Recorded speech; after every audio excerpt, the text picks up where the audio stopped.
Haga jingle kai SAF Championship Final hapreng ke Kuwait Persia ya ke India. Bat kadeiru ka jingle kai ke itanat bha.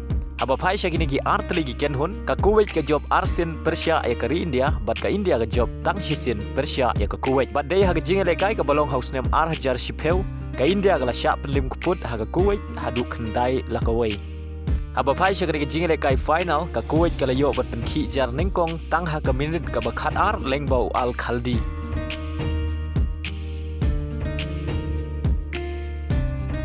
Bat ia ka bol laira penbu dau al bulashi.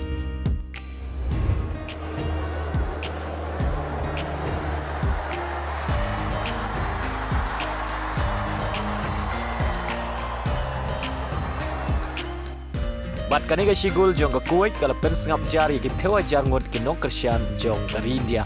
Henry ki rangi lekai jong ka India ki klem ailat ya ka Kuwait bagan tam ha ka kela step.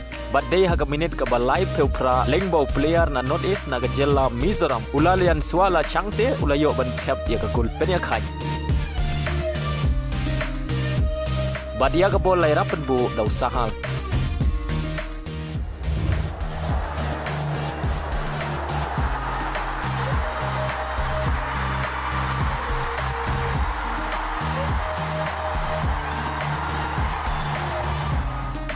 Adu bukor ka kala step baro artele ki kenhun kiyo marshigol.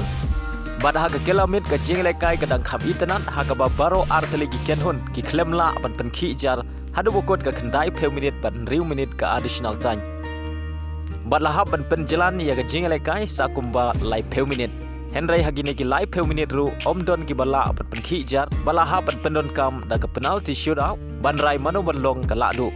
Badai ke penalti shoot bala kenjat da marn riungot ka India galala bat pelim da san la sau Persia ya ke Kuwait. Baleng bagane ke jing job ka India ka sin ka bekhendai ka layo ban ra ya ka nam ladu jong ka SAF Championship. Bat kumjuru ka layo ban khor ya ka song pisa ka basan peu $1,000 ne sau peu lak tingka ha ka pisa India.